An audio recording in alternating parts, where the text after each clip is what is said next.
வணக்கம் மக்களே, நம்ம சேனலில் தொடர்ந்து ரிவ்யூஸ் தாங்க பார்த்துக்கிட்டு இருக்கோம். அந்த வகையில் இப்போ நம்ம எதை பற்றின ரிவ்யூ பார்க்க போகிறோம் அப்படின்னா, நம்ம கார்த்திக் கதையில் அடுத்து என்ன நடக்க போகுது அப்படிங்கிறத பற்றி தாங்க இந்த வீடியோவில் பார்க்க போகிறோம். ஸோ எப்படியோ எல்லாருமே கோவில் திருவிழாவை நல்லபடியாக வீட்டுக்கு முடிச்சுட்டு வராங்க. அதுக்கப்புறம் சாமுண்டீஸ்வரி வீட்டில் உள்ள எல்லாருமே கூப்பிட்றாங்க. எல்லாரும் வராங்க.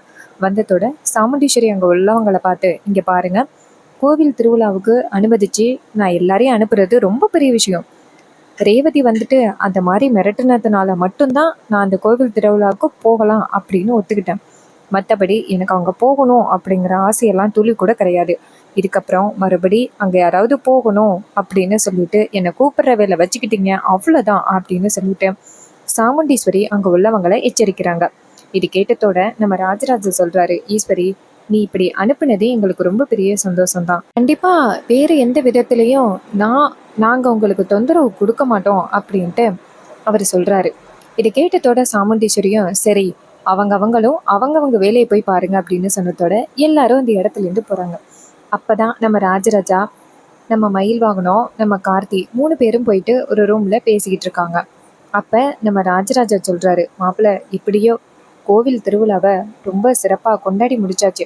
அப்போ கார்த்தி சொல்கிறாரு, ஆமாம் மாமா, எந்தவித பிரச்சனையும் இல்லாமல் முடிச்சாச்சு. கடைசியில் அந்த விருமன் இப்படியெல்லாம் பிரச்சனை பண்ணுவான் அப்படின்னு நான் எதிர்பார்க்கல. அதுக்கு நம்ம ராஜராஜா சொல்கிறாரு, மாப்பிள்ளை, அதுக்கு தான் நீங்கள் திறமையாக இருந்து அவங்க யார் அப்படிங்கிறத நிரூபிச்சிட்டீங்க. அப்புறம் என்ன? இது கேட்டதோட ராஜராஜா சொல்கிறாரு, இல்லை மாப்பிள்ளை, அவன் எப்படி பிளான் பண்ணி அவனுக்கு தெரிஞ்ச ஆளை அனுப்பி என்னை எப்படி கைது பண்ண வச்சுட்டான் பார்த்தீங்களா? நீங்கள் மட்டும் அந்த நேரத்தில் உங்களோட பவரை காமிக்கல அப்படின்னா நான் வெளியிலே வந்திருக்க முடியாது. கோவில் கும்பாபிஷேகத்தில் என்னால் அந்த யாக பூஜையில் உட்கார முடியாமல் போயிருக்கோம். நான் ஊருக்கு வரல அப்படின்ட்டு என் அம்மா அப்பா 2 பேரையும் அவமானப்படுத்தியிருக்காங்க. நல்ல வேலை மாப்பிள்ளை, உங்களால் மட்டும்தான் அந்த அவமானத்துலேருந்து நான் தப்பிச்சேன் அப்படின்னு ராஜராஜா கார்த்தியோட கையை பிடிச்சி நன்றி சொல்ல, அப்போ மயில் வாகனம் சொல்கிறாரு, அட நீங்கள் வேற ஏன் மாமா அதை பற்றியே திரும்ப திரும்ப யோசனை பண்ணிக்கிட்டு இருக்கீங்க. ஏதோ நம்ம தலையெழுத்து எல்லாம் நடந்துருச்சு, முடிஞ்சிருச்சு. இதுக்கப்புறம் நீங்கள் அதை பற்றி இனிமேல் நினச்சி என்ன பண்ண போகிறீங்க? மாமா, நீங்கள் கவலைப்படாதீங்க, இனிமேல் நடக்கிறது எல்லாமே நல்லபடியாக நடக்கும். இது கேட்டதோட ராஜராஜா சொல்கிறாரு, சாமுண்டீஸ்வரி இதுக்கப்புறம் அந்த ஊருக்கே விடமாட்டேன் அப்படின்னு சொல்லிட்டா இனிமேல் என்ன பண்ணுறது? மயில்வாகனம் கேட்குறாரு, மாமா, நீங்கள் ஏன் கவலைப்படுறீங்க? அதான் நாங்கள் இருக்கோம்ல. ஒரு வார்த்தை, தாத்தாவையும் பாட்டியையும் பார்க்கணும் ஆசையாக இருக்குன்னு சொல்லுங்கள். சாமுண்டீஸ்வரி அத்தைக்கு தெரியாமல் நான் கூட்டிகிட்டு போகிறேன்.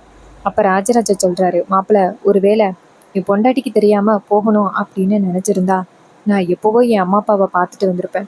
சாமுண்டீஸ்வரிக்கு கொடுத்த வாக்குனால தான் இத்தனை நாளும் அமைதியாக இருந்தேன். இது கேட்டதோட மயில் வாகனம் சொல்கிறாரு, மாமா, அந்த அளவுக்கு பொண்டாட்டிக்கு பயமா இல்லை பொண்டாட்டி மேலே மரியாதையா?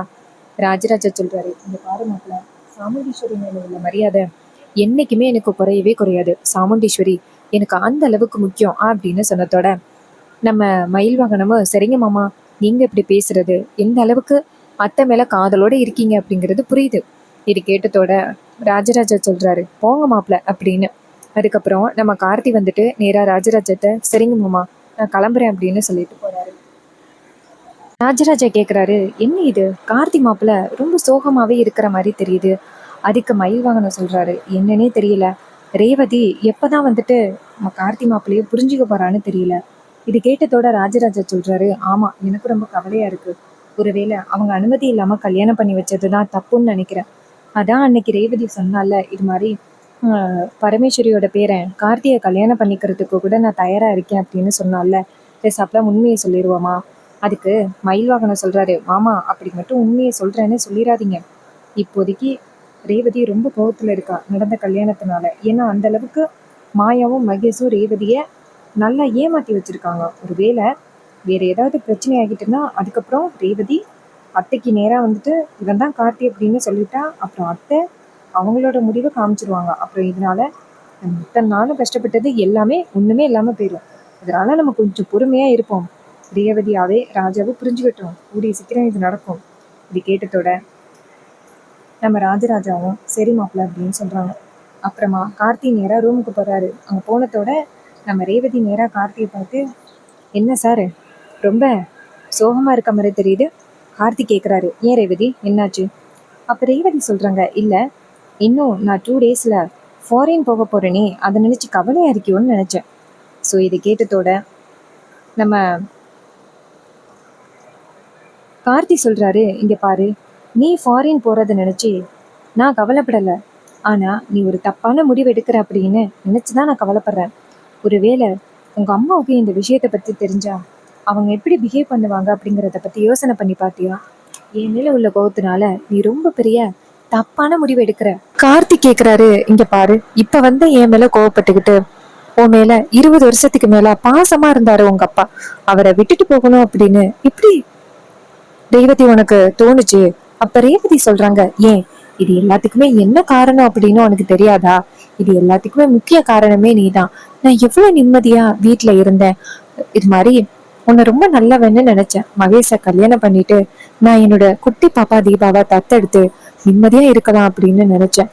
ஆனா நீதான் என் நிம்மதி எல்லாத்தையுமே சீர்குலைச்சிட்டியே அப்படின்னு சொல்லி கேக்குறாங்க. இது கேட்டதோட கார்த்தி சொல்றாரு, இங்க பாரு ரேவதி, நான் இந்த வீட்டுக்கு இப்ப கூட சொல்றேன், உன்னை கல்யாணம் பண்ணணும் அப்படிங்கிற நோக்கத்துல நான் வரல. என்னோட நோக்கமே வேறதான். இது கேட்டதோட ரேவதி கேக்குறாங்க, இங்க பாரு, உன்னோட நோக்கம் என்னதான் இருந்தாலும் கடைசியில என் அம்மாவை ஏமாத்தி என் கழுத்துல தாலி கட்டிட்டியல்ல, அது சரியா அப்படின்னு கேக்குறாங்க. இது கேட்டதோட கார்த்திக்கு வேற எந்த பதிலுமே சொல்ல முடியல. ஆனா கார்த்தி சொல்றாரு, இங்க பாரு ரேவதி, இப்ப சொல்றேன், ஆனா நீ வந்துட்டு என் மேல உள்ள கோவத்துல தப்பான முடிவு எடுக்கிற. ஒரு நாள் இல்லைன்னா ஒரு நாள் நீ எடுத்த முடிவு தப்பு அப்படின்னு உனக்கு தெரிய வரும். அப்ப நீ ரொம்ப வருத்தப்படுவ. அப்ப நீ நினைச்சாலும் உன்னால மாற முடியாது.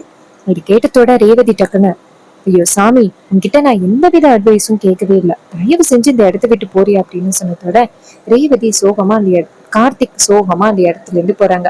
கார்த்தியால யாருக்கிட்டயுமே இந்த விஷயத்த சொல்ல முடியல. ரேவதி இந்த மாதிரி தப்பான முடிவு எடுக்கிறா, என்னால ரேவதியை ஸ்டாப் பண்ண முடியல அப்படின்னு கார்த்தியால யாருக்கிட்டயுமே சொல்ல முடியல. அப்ப கார்த்தி வந்துட்டு ரொம்ப சோகமா போய் உட்கார்ந்துருக்காரு. இன்னொரு பக்கம் நம்ம ரேவதி என்ன பண்றாங்கன்னா, அவங்களோட திங்ஸ் எல்லாத்தையுமே பேக் பண்ணிக்கிட்டு இருக்காங்க. இன்னொரு பக்கம் பரமேஸ்வரி ராஜ சேதுபதியை காமிக்கிறாங்க. ராஜ சேதுபதி பரமேஸ்வரி கிட்ட, பரமேஸ்வரி ரொம்ப சூப்பரா எப்படியோ இந்த கோவில் கும்பாபிஷேகத்தை நல்லபடியா நடத்தி முடிச்சாச்சு. அதுக்கு பரமேஸ்வரி சொல்றாங்க, ஆமாங்க, எந்தவித பிரச்சனை இல்லாம நம்ம பேரன் ரொம்ப அருமையா கோவில் திருவிழாவும் முடிச்சுட்டான் அப்படின்னு சொல்லிக்கிட்டு இருக்காங்க. அப்ப ராஜ சேதுபதி சொல்றாரு, பரமேஸ்வரி, இது மாதிரி நம்ம ரேவதிக்கு கார்த்தியை பிடிக்கலையா? கோவில் திருவிழாவில பார்க்கும் பொழுது ரெண்டு பேருமே எலியும் பூனையுமா தான் இருந்த மாதிரி இருந்துச்சு. அந்த அளவுக்கு நம்ம ரேவதிக்கு கார்த்தியை பிடிக்கலையா? அப்ப பரமேஸ்வரி சொல்றாங்க, என்னங்க, ரேவதி வந்துட்டு மகேஷ் அப்படிங்கிற ஒருத்தனை காதலிச்சிருக்கா. ஆனா கடைசி நேரத்துல மகேஷ் வந்துட்டு தப்பான தொடர்புல இருந்திருக்கான் அப்படின்னு கார்த்திக்கு தெரிய வந்திருக்கு. எப்படியாவது ரேவதியோட வாழ்க்கையை காப்பாத்தணும் அப்படிங்கிறதுக்காக கார்த்தி வந்துட்டு எப்படியும் உண்மையை நிரூபிக்கணும் அப்படின்னு போராடி இருக்கான். ஆனா யாருமே நம்பவே இல்லை. கடைசியில என்ன ஆச்சுன்னா கார்த்தியே ரேவதிக்கு தாலி கட்டுற மாதிரி ஆகிருச்சு. இதனால ரேவதி வந்துட்டு கார்த்தி தான் இந்த மாதிரி பிளான் பண்ணி கழுத்துல தாலி கட்டிட்டான் அப்படின்னு நினைச்சிட்டான். அதுவும் நம்ம பேரன் அப்படிங்கிற விஷயம் ரேவதிக்கு இன்னும் தெரியாது. அப்படி தெரிஞ்சிருந்தா அவளோட எண்ணம் மாறுமோ என்னமோ. நம்ம வேணும்னா ரேவதி கிட்ட பேசி பார்ப்போமா? ராஜ சேதுபதி சொல்றாரு. சரி பரமேஸ்வரி, நம்ம ரேவதி கிட்ட பேசி பார்ப்போம் அப்படின்னு சொல்லிட்டு நேரா நம்ம ரேவதிக்கு ஃபோன் பண்றாங்க. ரேவதி போனை பார்த்துட்டு, என்னடா இது, இந்த நேரத்துல பாட்டி நமக்கு ஃபோன் பண்ணியிருக்காங்க அப்படின்னு போன் அட்டன் பண்ணி, சொல்லுங்க பாட்டி. அப்ப பாட்டி சொல்றாங்க, பரமே அம்மாடி, நான் தாம்மா பரமேஸ்வரி பேசுறேன், உன்கிட்ட ரொம்ப முக்கியமான ஒரு விஷயம் பேசணும், வாமா. அப்ப ரேவதி கேக்குறாங்க, என்ன பாட்டி முக்கியமான விஷயம்? பாட்டி சொல்றாங்க, அம்மாடி, உன்கிட்ட என்ன விஷயம்னு சொல்லுவேன், வாமா. இது கேட்டதோட ரேவதிய சரி பாட்டி அப்படின்னு சொல்லிட்டு போனை கட் பண்ணிட்டு, நம்ம எப்படியா இருந்தாலும் ஃபாரின் போக போறோம், போயிட்டு போறதுக்குள்ள ஒரு தடவை பாட்டியையும் தாத்தாவையும் பார்த்துட்டு போயிடுவோம் அப்படின்ட்டு ரேவதி வந்து அவங்களுடைய திங்ஸ் எல்லாம் எடுத்து வச்சுட்டு நேரா நம்ம பரமேஸ்வரிய பாக்குறதுக்காக போறாங்க. பரமேஸ்வரி வீட்டுல இருக்காங்க. அப்ப ரேவதி போயிட்டு பாட்டியை பார்த்துட்டு, பாட்டி, என்ன பாட்டி திடீர்னு என்ன வர சொன்னீங்களே? அப்ப பாட்டி சொல்றாங்க, அம்மாடி ரேவதி, என்னம்மா இது மாதிரி எப்படிமா இருக்க? அப்ப ரேவதி சொல்றாங்க, பாட்டி, எனக்கு என்ன பாட்டி, என் தலையெழுத்து, இஷ்டமில்லாத வாழ்க்கை, எப்படி இருப்பேன்? அப்ப பரமேஸ்வரி கேக்குறாங்க, அம்மாடி ரேவதி, என்னம்மா வாழ்க்கையே வெறுத்த மாதிரி பேசிக்கிட்டு இருக்க? ரேவதி சொல்றாங்க, பாட்டி, அப்புறம் நான் வாழ்க்கையை வெறுக்காம என்ன பாட்டி பண்ணுவேன்? கொஞ்சம் கூட எனக்கு நிம்மதி இல்லாம வாழ்க்கையா இருக்குது பாட்டி. என் வாழ்க்கையே டோட்டலா காலி ஆகிருச்சு. எனக்கு எனக்கு பிடிச்சவன கல்யாணம் பண்ணிட்டு சந்தோஷமா இருக்கலாம்னு நினைச்சேன். கடைசியில என்னால ஆசைப்பட்டவனையும் கல்யாணம் பண்ண முடியல, நிம்மதியாவும் இருக்க முடியல, வாழ்க்கையே ரொம்ப மோசமா போயிட்டு இருக்கு பாட்டி அப்படின்னு சொல்லிட்டு ரொம்ப கவலையோட பேசிக்கிட்டு இருக்காங்க. அப்ப பரமேஸ்வரி சொல்றாங்க, அம்மாடி ரேவதி, உன் வாழ்க்கை தான் போயிட்டு நினைச்சிட்டு இருக்க. இங்க பாரு, ஒருவேளை மகேஷ கல்யாணம் பண்ண முடியலன்னா என் பேரை நான் கல்யாணம் பண்ணிருப்பியா? அப்ப ரேவதி சொல்றாங்க, பாட்டி, ஒரு வேளை இந்த குடும்பம் ஒண்ணு சேர்றதுக்காக உங்க பேரனை கல்யாணம் பண்ணணும் அப்படின்னு நினைச்சிருந்தா நான் கண்டிப்பா உங்க பேரனை கல்யாணம் பண்ணிருப்பேன் பாட்டி. அம்மா என்ன சொன்னாலும் அவங்களோட பேச்ச நான் கேட்டிருக்க மாட்டேன். கண்டிப்பா உங்க பேரன் கார்த்தியை என் கழுத்துல தாலி கட்ட சொல்லியிருப்பேன். இது கேட்டதோட பரமேஸ்வரி சொல்றாங்க, அப்புறம் என்ன ரேவதி, அப்புறம் எதுக்காக வந்துட்டு இன்னும் என் பேர மேல நீ கோவமா இருக்க? அப்ப ரேவதி கேக்குறாங்க, நான் எங்க பாட்டி உங்க பேர மேல கோவமா இருக்கேன்? அப்ப பாட்டி சொல்றாங்க, கட்டின புருஷன் மேல கோவமா இருக்கியே, அதுதான் கேட்டேன். அப்ப ரேவதி கேக்குறாங்க, என்ன பாட்டி சுத்தி வளைச்சு பேசுறீங்க?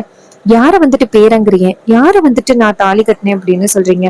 அதுக்கு பாட்டி சொல்றாங்க, இங்க பாருமா, இன்னைக்கு நீ கல்யாணம் பண்ணிருக்கிய அவன் தாமா என்னோட பேரன். இதை கேட்டதோட ரேவதிக்கு ரொம்ப அதிர்ச்சி. என்ன பாட்டி சொல்றீங்க? அப்ப பாட்டி சொல்றாங்க, ஆமாமா, இங்க பாரு, உன் வீட்டுக்கு வந்திருக்கானே அவன் தாமா என்னோட பேரன். இது கேட்டதோட ரேவதிக்கு செம ஷாக்கு. ரேவதி சொல்றாங்க, என்ன பாட்டி, நான் வந்துட்டு அவன் கூட சேர்ந்து வாழணும் அப்படிங்கிறதுக்காக ஒரு பொய் சொல்றீங்களா? அப்ப பாட்டி கேக்குறாங்க, அம்மாடி, நான் எப்படிம்மா பொய் சொல்லுவேன்? உன் லைஃப் நல்லா இருக்கணும் அப்படின்னு ஆசைப்படுறது நான் தாமா, எப்படிம்மா வந்துட்டு நான் பொய் சொல்லுவேன்? இங்க பாரு, அன்னைக்கு கோயில் திருவிழாவுக்கு வந்தபோது ஒருத்தன் கார்த்தி அப்படின்னு சொல்லிட்டு வந்தானே, அப்பயே இவனை பார்த்தா உங்க பேரை மாதிரி தெரியல அப்படின்னு சொன்னீங்கல்ல, அது உண்மைதான். அவன் ஒண்ணும் என் பேரன் கிடையாது. அவன் கார்த்தி பேரனோட ஃப்ரெண்டு ராஜா. அவன் வந்து கம்பெனில வேலை பாக்குறவன். அவன் ஒரு உதவி பண்ணுன்னு சொன்னதோட அவன் நேரா வந்துட்டான். அவன் தான் உதவி பண்ணான். இங்க பாரு ரேவதி, உன் வீட்டுல வந்திருக்கானே அவன் தான் என்னோட பேரன். இந்த குடும்பத்தை ஒண்ணு சேர்க்கறதுக்காக வந்து காவல் தெய்வம். இது கேட்டதோட ரேவதிக்கு செம ஷாக்கு. பாட்டி, நீங்க வந்துட்டு என்ன சமாதானப்படுத்தணும் அப்படிங்கிறதுக்காக இப்படி சொல்லிக்கிட்டு இருக்கீங்கன்னு தோணுது. அப்ப பாட்டி சொல்றாங்க, இங்க பாருமா, நான் ஏமா அப்படி சொல்லணும்? நீ வேணா போட்டோவை பாரு அப்படின்னு சொல்லிட்டு அவங்க 3 பேரும் இருக்கிற போட்டோவை காமிக்கிறாங்க. அந்த போட்டோவை பார்த்ததோட ரேவதிக்கு ரொம்ப அதிர்ச்சி. என்ன பாட்டி இதெல்லாம்? பாட்டி சொல்றாங்க, அம்மாடி ரேவதி, நீ நல்லா இருக்கணும் அப்படிங்கிறதுக்காக தான் நான் இதெல்லாம் காமிக்கிறேன். தயவு செஞ்சு இந்த விஷயத்த போயிட்டு சாமுண்டீஸ்வரி கிட்ட காரணம் முன்னிட்டு சொல்லிடாத. ரேவதி சொல்றாங்க, பாட்டி, உங்களோட பேரன் தான் அப்படிங்கிறது எனக்கு தெரியாது பாட்டி. ஆரம்பத்திலே என்கிட்ட சொல்லியிருக்கலாம்ல. நீங்க என்கிட்ட சொல்லாததுனால நிறைய தப்பான முடிவுகள் எடுத்துட்டேன். அவரு என்ன திட்டம் போட்டு கல்யாணம் பண்ணாரு அப்படின்னு ஒவ்வொரு நேரமும் அவரை போட்டு ரொம்ப டென்ஷன் பண்ணிட்டேன். பாட்டி, எனக்கு மனசு வேதனையா இருக்கு. நான் இந்த அளவுக்கு அவரை ரொம்ப டார்ச்சர் பண்ணிருக்கேன். அவர் எப்பேற்பட்ட ஒரு பணக்காரர் அப்படின்னு இங்க சொல்லி கேள்விப்பட்டிருக்கேன், பார்த்தும் இருக்கேன். ஆனா அவர் என் வீட்டுக்கு வந்து ஒரு டிரைவரா இருக்காரு. இது எல்லாமே எதுக்காக? என் குடும்பத்தை ஒண்ணு சேர்க்கறதுக்காக. ஆனா நான் போயிட்டு அவரு சொத்துக்காக தான் என்ன கல்யாணம் பண்ணாரு அப்படின்னு இப்படி மோசமான ஒரு பெரிய குற்றச்சாட்டை அவர் மேல வச்சிருக்கேன். எனக்கே வேதனையா இருக்கு பாட்டி அப்படின்னு சொல்லிட்டு ரேவதி ரொம்ப கவலைப்படுறாங்க. இது கேட்டதோட நம்ம பாட்டி சொல்றாங்க, ரேவதி, நீ ஏன் இப்படி கவலைப்படுற? இன்னும் நேரம் ஆகலையே. இப்ப கூட போயிட்டு நீ என் பேரை கூட சேர்ந்து சந்தோஷமா வாழலாம். ஒரு பேரனோ பேத்தியோ பெத்து கொடுத்துட்டேன்னு வச்சுக்க, அதுக்கப்புறம் சாமுண்டீஸ்வரி கிட்ட உண்மையை சொல்லி இப்படியும் வந்துட்டு அவ ஏத்துப்பா. அதுக்கப்புறம் நம்ம குடும்பம் ஒன்னா இருக்கும். என்ன சொல்லு? இது கேட்டதோட நம்ம ரேவதி சொல்றாங்க, பாட்டி சரி பாட்டி அப்படின்னு சொல்லிட்டு அங்கேருந்து கவலையா வெளியில போறாங்க. அப்ப ரேவதி நினைக்கிறாங்க, எப்பேற்பட்ட பணக்கார அவன் போயிட்டு என் வீட்டுக்கு வந்துட்டு வேலைக்காரனா இருக்கணும் அப்படிங்கறது அவசியம் இல்லை. ஆனா அவன் வந்துட்டு சொத்துக்காக தான் இந்த வீட்டுக்குள்ள வந்துட்டான் அப்படின்னு நான் ரொம்ப தப்பா நினைச்சிட்டேனே அப்படின்னு ரேவதி ரொம்ப கவலையோட இருக்காங்க. அதுக்கப்புறம் ரேவதி நேரா வீட்டுக்கு வந்துட்டு பாக்குறாங்க. பார்த்தா கார்த்தி தான் வந்து திங்ஸ் எல்லாம் எடுத்து வச்சுக்கிட்டு இருக்காரு. ரேவதி நேரா கார்த்தி கிட்ட போயிட்டு, இங்க பாருங்க, நீங்க எதுக்கு திங்ஸ் எல்லாம் எடுத்து வைக்கிறீங்க? கார்த்தி சொல்றாரு, இங்க பாரு ரேவதி, என்னதான் இருந்தாலும் உன்னோட இந்த உரிமையில தலையிடக்கூடாது அப்படிங்கிறது எனக்கு நல்லாவே தெரியும். அதனாலதான் நீ நல்லபடியா வெளியில போயிட்டு வா அப்படிங்கிறதுக்காக தான் எல்லாத்தையுமே ரெடியா எடுத்து வச்சுக்கிட்டு இருக்கேன். இது கேட்டதோட ரேவதி சொல்றாங்க, பரவாயில்ல, நான் எடுத்து வச்சுக்கிறேன் அப்படின்னு சொல்லிட்டு ரேவதி திங்ஸ் எல்லாம் எடுத்து வைக்கிறாங்க. அப்ப கார்த்தி நேரா ரேவதி கிட்ட, இங்க பாரு, நீ வெளியில போற விஷயம் உங்க அம்மாவுக்கோ இல்ல உங்க அப்பாவுக்கோ தெரிஞ்சா கண்டிப்பா மனசு ரொம்ப வேதனைப்படுவாங்க. அவங்களுக்கு இந்த விஷயம் தெரியக்கூடாது. நீங்க ஜஸ்ட் ஃப்ரெண்டு வீட்டுக்கு தான் போறீங்க அப்படின்னு சொல்லிட்டு நான் சொல்லி வச்சிருக்கேன். ஸோ அதையே நீங்க மெயின்டைன் பண்ணுங்க. நான் எப்படியாவது வந்துட்டு நான் மாமா கிட்ட சொல்லி சமாளிச்சுக்கிறேன். நீங்க ஃபாரின் போன பிறகு எப்படியாவது நீங்க அம்மா அப்பாவை சமாதானம் பண்ணா போதும். உங்களை மட்டும் நான் எந்த பிரச்சனையும் இல்லாம அனுப்பி வைக்கிறேன் அப்படின்னு கார்த்தி சொல்றாரு. இது கேட்டதோட ரேவதி கேக்குறாங்க, நேத்து வரைக்கும் நான் எடுத்த முடிவு தப்புன்னு சொன்னீங்க, இப்ப என்ன இப்படி சொல்றீங்க? கார்த்தி சொல்றாரு, இங்க பாருங்க, உங்களோட திறமையில நான் என்னைக்குமே இடையில வந்து நிக்க மாட்டேன். இது வந்து உங்களோட சுதந்திரத்துல நான் தலையிடுற மாதிரி, நீங்க வந்துட்டு ஹாப்பியா போங்க. நான் என்னைக்குமே உங்களுக்கு பிரச்சனையை வந்து நிக்க மாட்டேன் அப்படின்னு கார்த்தி சொன்னதோட ரேவதி வந்துட்டு சரி அப்படிங்கிறாங்க. கார்த்தி இந்த இடத்துல இருந்து போறாரு. போனதோட ரேவதி நினைக்கிறாங்க, இந்த அளவுக்கு நல்லவரா இருக்காரு, இவரை போயிட்டு நம்ம இப்படி தப்பா நினைச்சிட்டோமே அப்படின்னு ரேவதி வேதனைப்படுறாங்க. அதுக்கப்புறம் ஒரு நாள் காலை கார்த்தி வந்துட்டு யாருக்கும் தெரியாம கார்ல கொண்டு போய் திங்ஸ வச்சிடுறாரு. அதுக்கப்புறம் நம்ம ரேவதியும் கார்த்தியும் வெளியில வரும் பொழுது சாமுண்டீஸ்வரி கேக்குறாங்க, 2 பேரும் காலையில எங்க கிளம்புறீங்க?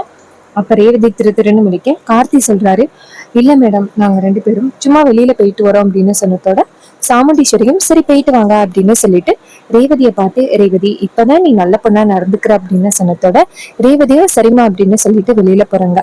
சந்திரா இதை பார்த்துட்டு, இந்த ரேவதி கொஞ்ச நாள்ல எல்லாத்தையும் மறந்துட்டு இவன் கூட சேர்ந்து சுத்த ஆரம்பிச்சிட்டாளே அப்படின்னு. அதுக்கப்புறம் நம்ம ரேவதி கூட கார்த்தியும் போறாரு. அப்ப ரேவதி நேரா கார்த்தி கிட்ட, எனக்கு நீங்க நிறையவே ஹெல்ப் பண்றீங்க, ரொம்ப தேங்க்ஸ். அப்ப கார்த்தி சொல்றாரு, பரவாயில்ல வாங்க அப்படின்னு சொல்லிட்டு கார்த்தி நேரா கூட்டிட்டு போறாரு ஏர்போர்ட்டுக்கு. அங்க போனதோட ரேவதி நினைக்கிறாங்க, இந்த அளவுக்கு இவர் நல்லவரா இருக்காரு, இவரை போயிட்டு நம்ம இப்படி ரொம்ப தப்பாவும் மோசமாவும் நினைச்சிட்டோமே அப்படின்னு ரேவதி ரொம்ப வேதனைப்படுறாங்க. கார்த்தி நேரா ரேவதியை பார்த்துட்டு, இங்க பாருங்க, அங்க உள்ளவங்க எல்லாருக்கிட்டையுமே இதை காமிச்சிட்டு உள்ளார போங்க. ரேவதி சொல்றாங்க, சரி, நான் போறதுனால உங்களுக்கு எந்தவித கவலையும் இல்லையா? அப்ப கார்த்தி சொல்றாரு, இங்க பாருங்க, நீங்க போறதுல எனக்கு எந்தவித கவலையும் இல்லை, எனக்கு ஒரே ஒரு கவலை மட்டும்தான், மாமாவுக்கு தெரிஞ்சிச்சுன்னா எப்படி வேதனைப்படுவாரு அப்படிங்கிற ஒரு நினைப்பு மட்டும்தான் இருக்கு. அப்ப ரேவதி சொல்றாங்க, சரி அப்படின்னு சொல்லிட்டு உள்ளார போறாங்க. அங்க போயிட்டு செக்இன் எல்லாம் பண்றாங்க. இன்னொரு பக்கம் நம்ம கார்த்தி வெளியில நின்றுட்டு இருக்காரு. கார்த்திக்கு ரொம்ப கவலையா இருக்கு ரேவதி போறதை நினைச்சு. இன்னொரு பக்கம் சாமுண்டீஸ்வரிக்கு ஒரே குழப்பமா இருக்கு. ரேவதி இந்த அளவுக்கு சீக்கிரமா மாறுறவளே கிடையாது அப்படின்ட்டு நேரா நம்ம கார்த்திக்கு போன் பண்றாங்க. கார்த்தி போனை பார்த்துட்டு, என்ன இது அத்தை போன் அடிக்கிறாங்க அப்படின்னு சாமுண்டீஸ்வரி நேரா கார்த்தி கிட்ட, மாப்பிள்ள எங்க இருக்கீங்க? அப்ப கார்த்தி சொல்றாரு, நானும் ரேவதியும் ஹோட்டலுக்கு வந்திருக்கோம். அப்ப சாமுண்டீஸ்வரி சொல்றாங்க, ரேவதி கிட்ட போனை கொடுங்க, இன்னமும் எனக்கு ஒரு மாதிரி மனசு வேதனையா இருக்கு. அதுக்கு கார்த்தி சொல்றாரு, மேடம், ரேவதி இப்ப வெளியில போயிருக்காங்க, நான் அவன் வந்ததோட கால் பண்ணவா? இது கேட்டதோட சாமுண்டீஸ்வரியும், சரிங்க மாப்பிள்ள, கொஞ்சம் சீக்கிரமா போனை கொடுங்க. கார்த்தியும் சரி அப்படின்னு சொல்லிட்டு போனை கட் பண்றாரு. அப்ப கார்த்தி நினைக்கிறாரு, அத்தைக்கு சந்தேகம் வர ஆரம்பிச்சுட்டு, சோ கண்டிப்பா வந்துட்டு மாட்டிப்பாங்களே, இப்ப என்ன பண்றது அப்படின்னு. இன்னொரு பக்கம் ரேவதி அவங்களோட பாஸ்போர்ட் எல்லாத்தையுமே கொடுத்துட்டு உள்ளார போறதுக்காக வெயிட் பண்ணிக்கிட்டு இருக்காங்க. அப்பதான் நம்ம ரேவதிக்கு கார்த்தியை பத்தி யோசனை வருது. இந்த அளவுக்கு அவர் நமக்காக தியாகம் பண்ணியிருக்காரு, இந்த குடும்பத்தை ஒண்ணு சேர்க்கறதுக்காக அவர் சைட்ல இருந்து போராடுறாரு. அதே மாதிரி நம்மளும் ஏதாவது வந்து போராடணும்ல, நம்ம இந்த மாதிரி எதுவுமே பண்ணாம இருக்கிறது ரொம்ப தப்பு அப்படின்னு ரேவதி நினைச்சிட்டு அங்கிருந்து வெளியில வராங்க. கார்த்தி டக்குன்னு ரேவதியை பார்த்து, என்ன பண்றீங்க? பிளேன் போக போகுது. அப்ப ரேவதி சொல்றாங்க, போகட்டும், உங்க சைட்ல இருந்து இந்த குடும்பத்தை ஒண்ணு சேர்க்கறதுக்காக நீங்க வந்திருக்கீங்க, இந்த குடும்பத்தை ஒண்ணு சேர்க்கறதுக்காக நானும் என் குடும்பம் மூலமா ஏதாவது பண்ணணும்ல, அதனால இனிமே வந்துட்டு நான் எங்கேயும் போகல, இந்த குடும்பம் ஒண்ணு சேர்றதுக்கு நான் பாடுபட போறேன் அப்படின்னு சொல்லிட்டு ரேவதி கார்த்தியை பார்த்து, வாங்க வீட்டுக்கு போகலாம் அப்படின்னு சொல்றாங்க. ஸோ இந்த கதை உங்களுக்கு பிடிச்சிருந்துச்சு அப்படின்னா இந்த வீடியோக்கு மறக்காம லைக் பண்ணிக்கோங்க, சேனலை சப்ஸ்கிரைப் பண்ணிட்டு பக்கத்துல உள்ள பெல் ஐகானையும் கிளிக் பண்ணி செட் பண்ணிக்கோங்க. அப்பதாங்க அடுத்தடுத்து வீடியோஸ் போடும் பொழுது தொடர்ச்சியா உங்களுக்கு நோட்டிபிகேஷன் வரும் பார்க்கலாம். தேங்க்ஸ் ஃபார் வாட்சிங்.